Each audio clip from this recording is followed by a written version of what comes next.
Hello दोस्तों, आप सभी का स्वागत है इसका टेक्निकल क्लासेस में। तो चलो दोस्तों, आज बात करेंगे TGT न्यू एक्सेप्टेड क्वेश्चन 2023 और आज का जो कि चैप्टर है यानी कि AC थ्योरी, ठीक है ना। यानी कि alternative current and polyphase system के सभी MCQ को करेंगे जो इस बार TGT में पूछा जाएगा। तो आप लोग वीडियो में इन तक जरूर बने रहिएगा।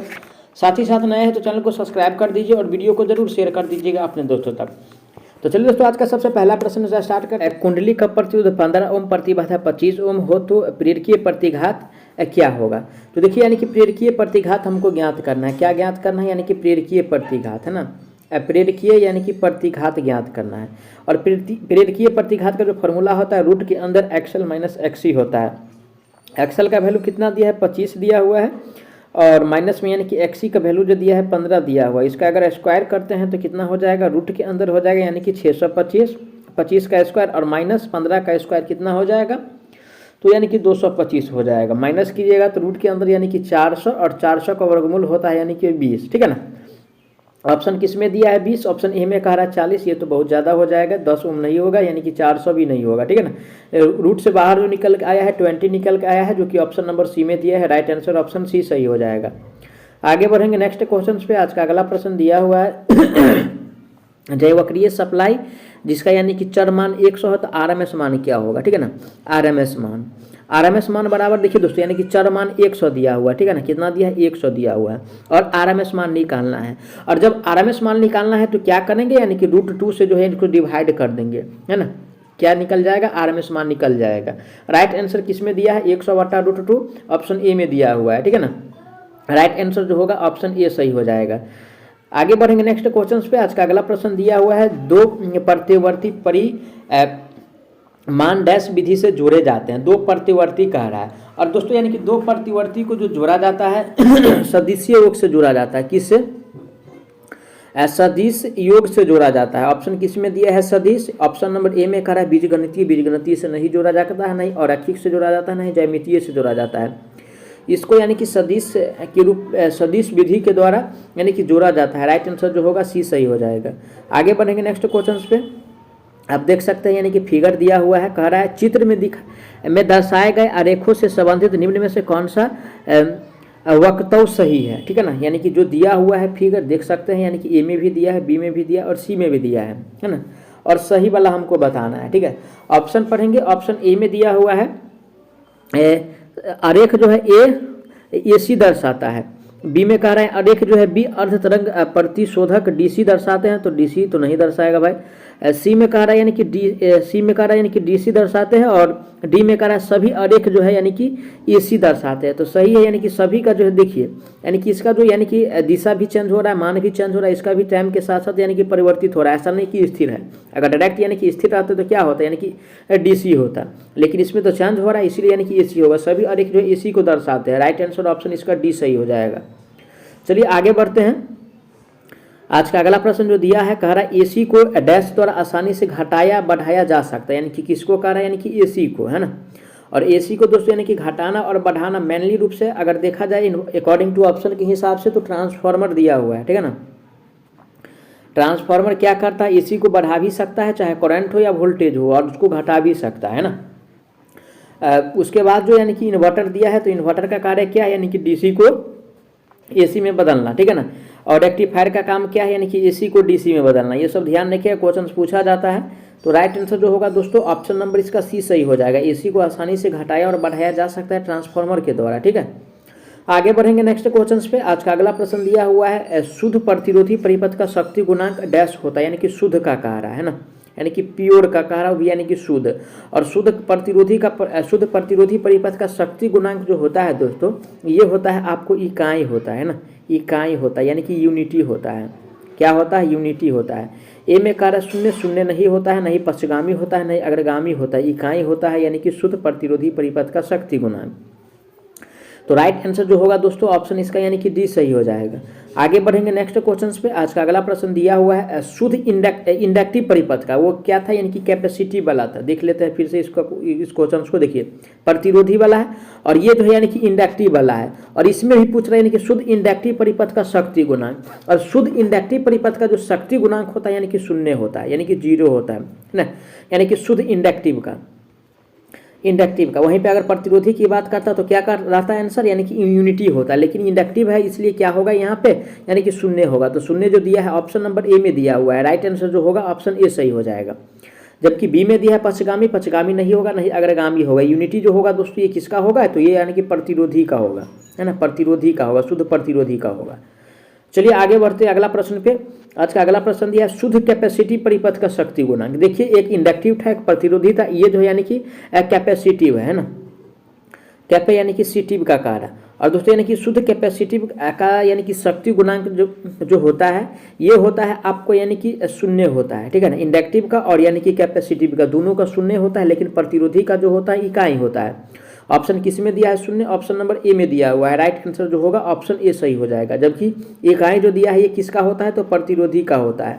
जबकि यानी कि इंडक्टिव और यानी कि कैपेसिटिव का शून्य होता है, यानी कि शक्ति गुणांक शुद्ध। आगे बढ़ेंगे। आज का अगला प्रश्न दिया हुआ है यानी कि आरएलसी परिपथ जिसका शक्ति गुणांक एक्सल जो है यानी कि 12 है, एक्सिस से का डैश होता है। तो देखिए दोस्तों अगर एक्सल अगर एक्सिस से बड़ा हो तो इस स्थिति में जो यानी कि शक्ति गुणांक होता है ना, इस स्थिति में यानी कि शक्ति गुणांक जो होगा ये होता है आपको यानी कि पक्षगामी। क्या होता है, पक्षगामी होता है। ऑप्शन किस में दिया है, पक्षगामी। और जब यानी कि एक्सी अगर दोस्तों यानी कि 12 हो एक्सल से, तो इस टाइम जो होगा दोस्तों यानी कि अग्रगामी होता है। क्वेश्चंस ध्यान रखिएगा, इस प्रकार का क्वेश्चंस आपको देखने को जरूर मिलेगा एग्जाम में। राइट आंसर जो दिया है पक्षगामी ऑप्शन ए में दिया है, करेक्ट आंसर ए सही हो जाएगा, ठीक है। आगे बढ़ेंगे नेक्स्ट क्वेश्चन पे। नेक्स्ट क्वेश्चन है शुद्ध इंडक्टिव परिपथ में धारा, यानी कि इंडक्टिव में कह रहा है, किस में कह रहा है, इंडक्टिव में कह रहा है। और दोस्तों यानी कि इंडक्टिव परिपथ में जो धारा होता है ये 90 डिग्री है ना, 90 डिग्री से यानी कि पक्षगामी होता है, 90 डिग्री से यानी कि पक्षगामी होता है, ठीक है ना, 90 डिग्री से। ऑप्शन किस में दिया है पक्षगामी वाला, ऑप्शन ए में कह रहा है 90 डिग्री से पक्षगामी। राइट आंसर जो होगा ऑप्शन ए सही हो जाएगा। जबकि अग्रगामी जो होगा दोस्तों ये किस में होगा, तो यानी कि कैपेसिटिव के केस में होता है। चलिए आज का अगला प्रश्न दिया हुआ है, आज का अगला प्रश्न दिया है शुद्ध कैपेसिटी परिपथ में वोल्टेज कह रहा है। और वोल्टेज जो होता है दोस्तों यानी कि 90 डिग्री से पक्षगामी होता है वोल्टेज भी, ठीक है, पक्षगामी होता है वोल्टेज। राइट आंसर जो होगा ऑप्शन किस में दिया है, पक्षगामी वाला वोल्टेज, ऑप्शन नंबर ए में दिया हुआ है, करेक्ट आंसर ए सही हो जाएगा। आगे बढ़ेंगे अगला प्रश्न पे। आज का अगला प्रश्न दिया है शक्ति गुणांक, ठीक है, कॉस फाई। और कॉस फाई को शक्ति गुणांक कहते हैं, ठीक है ना, शक्ति गुणांक कहते हैं। और कॉस फाई बराबर जो होता है यानी कि R/Z होता है, ठीक है ना। प्रतिरोध बट्टा यानी कि प्रतिरोध और बट्टा में यानी कि प्रतिबाधा। ऑप्शन किस में दिया है, R/Z। तो R/Z जो दिया है ए में क्या करा यानी कि Z/R कह रहा है, तो ये तो होता नहीं है, ठीक है।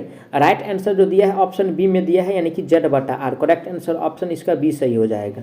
जबकि XL/Z तो होता नहीं है, ठीक है ना, शक्ति गुणांक का फॉर्मूला नहीं, XC/Z होता है। चलिए आगे बढ़ते हैं अगला क्वेश्चन पे।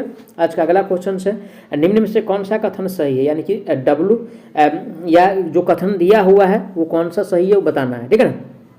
तो चलिए ऑप्शन पढ़ते हैं। ऑप्शन ए में दिया हुआ है, कह रहा है W बराबर VI। तो W बराबर VI नहीं होता है, P बराबर यानी कि V गुने I होता है, ठीक है। WE बराबर VI साइन नहीं होता है, ठीक है ना। ये जो होता है दोस्तों यानी कि क्या होता है, यानी कि एक्टिव पावर का फॉर्मूला है, ठीक है, सॉरी रिएक्टिव पावर का फॉर्मूला है। एक्टिव पावर का जो फॉर्मूला होता है यानी कि कॉस वाला होता है ना, और किलोवाट बराबर होता है ये, ठीक है ना। तो ध्यान रखिएगा अगर किलोवाट बराबर रहता तो यानी कि VI साइन सही होता है, लेकिन यानी कि WE बराबर है तो ये तो गलत हो गया। सी में दिया है किलोवाट बराबर, और किलोवाट बराबर जो होता है यानी कि KVA cos फाई होता है, ठीक है ना। ये एक्टिव पावर का फॉर्मूला है। राइट आंसर की बात किया जाए ऑप्शन नंबर इसका सी सही हो जाएगा। कौन सा, C is the right answer on this question. चलिए आगे बढ़ते हैं नेक्स्ट क्वेश्चन पे।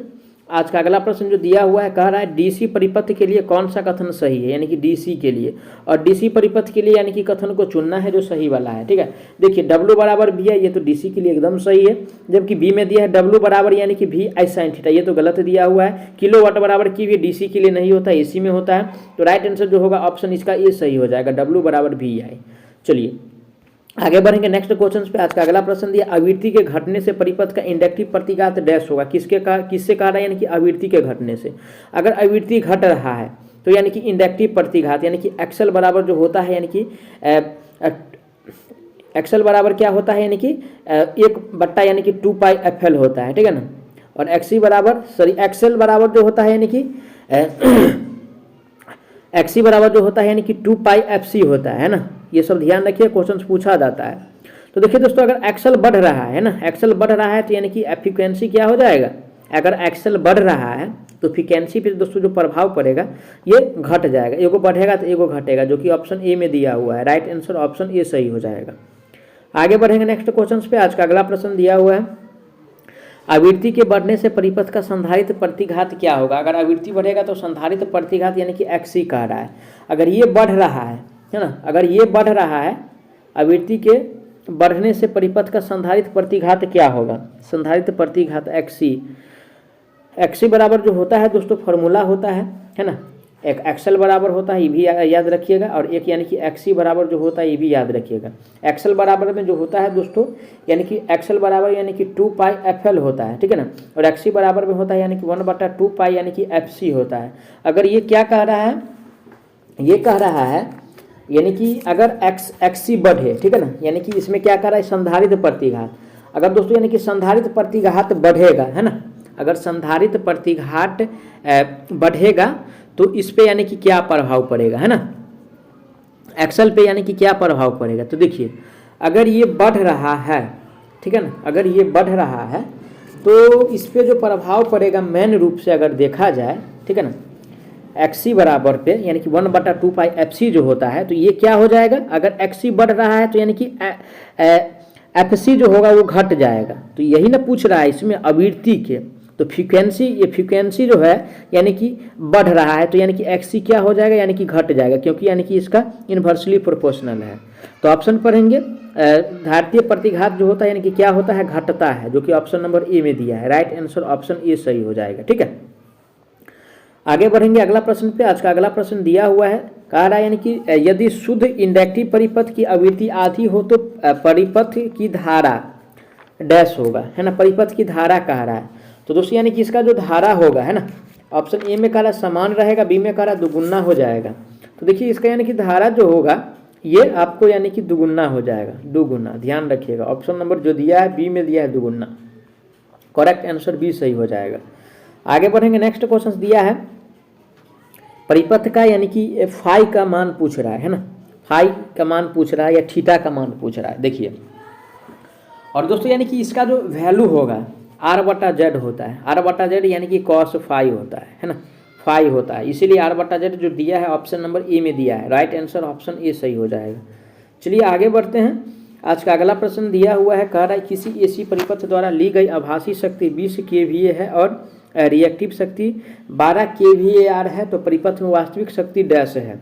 तो देखिए, परिपथ में यानी कि वास्तविक शक्ति की बात हमसे पूछ रहा है ना, तो इसका जो यानी कि फॉर्मूला होता है आभासी शक्ति और बट्टा यानी कि क्या कह रहा है, आभासी शक्ति 20 है और रिएक्टिव शक्ति जो होगा यानी कि 12 kVAr है, तो परिपथ का वास्तविक शक्ति पूछ रहा है ना। तो वास्तविक शक्ति बराबर जो फॉर्मूला होता है एक्सल माइनस एक्स सी, तो यानी कि 20 और 20 में से यानी कि 12 चला जाएगा तो क्या बचेगा 8, और 8 का स्क्वायर होगा 64, 64 से बाहर निकलेगा 8, तो 8 तो ऑप्शन में है नहीं, तो इसीलिए राइट आंसर जो होगा ऑप्शन इसका डी सही हो जाएगा। आगे बढ़ेंगे नेक्स्ट क्वेश्चन पे, रिएक्टिव पावर की यूनिट क्या है, किसका कह रहा है, यानी कि रिएक्टिव का कह रहा है, और रिएक्टिव का यूनिट जो होता है यानी कि VAR होता है ना। ऑप्शन किस में दिया है, VAR, ऑप्शन बी में दिया हुआ है। राइट आंसर जो होगा ऑप्शन इसका बी सही हो जाएगा। आगे बढ़ेंगे नेक्स्ट क्वेश्चन पे। आज का अगला प्रश्न, तो दोस्तों आज का सेट में बस इतना ही क्वेश्चंस, तो चलिए मिलते हैं नेक्स्ट वीडियो में, तब तक के लिए जय हिंद।